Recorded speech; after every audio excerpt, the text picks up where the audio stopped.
బాలీవుడ్ నటి దిశా పటాని తన తొలినాళ్లలోని కష్టాలను, ముంబైకి కేవలం 500 రూపాయలతో వచ్చి ఎలా పోరాడిందో తాజా ఇంటర్వ్యూలో వెల్లడించింది.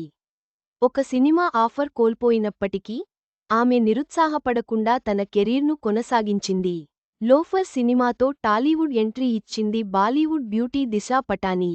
ఈ సినిమా ఊహించిన రేంజ్లో హిట్ కాకపోవడంతో బాలీవుడ్పై ఫోకస్ పెట్టింది. స్కిన్ షోతో మంచి మార్కులే సొంతం చేసుకున్న ఈ యంగ్ హీరోయిన్ అక్కడ బ్యాక్ టు బ్యాక్ సినిమాలు తీసి ఆకట్టుకుంది. ఇక గతేడాది వచ్చిన కల్కి చిత్రంతో పాన్ ఇండియా రేంజ్లో గుర్తింపు తెచ్చుకుని ఇప్పుడు మరోసారి ప్రభాస్తో జత కట్టేందుకు సిద్ధం అయింది. ప్రభాస్, సందీప్ రెడ్డి వంగా కాంబినేషన్లో వస్తున్న స్పిరిట్ చిత్రంలో దిశా పటాని హీరోయిన్గా ఫిక్స్ అయిన విషయానికి తెలిసిందే. ఇదిలా ఉంటే, తాజాగా ఓ ఇంటర్వ్యూలో పాల్గొన్న ఈ బ్యూటీ, ఇండస్ట్రీకి వచ్చిన కొత్తలో ఎదుర్కొన్న విషయాలు చెప్పుకొచ్చింది. హీరోయిన్ అవ్వాలని ఎన్నో ఆశలతో ముంబైకి వచ్చాను. నేను ట్రైన్ ఎక్కిన సమయంలో నా చేతిలో కేవలం రూ. 500 మాత్రమే ఉన్నాయి. చాలా ఆడిషన్స్కు వెళ్లేదాన్ని.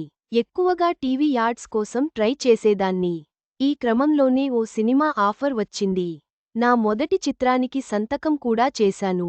అయితే, ఆ సినిమా షూటింగ్ స్టార్ట్ కావడానికి ముందే నన్ను తీసేసి, నా స్థానంలో మరొకరిని తీసుకున్నారు.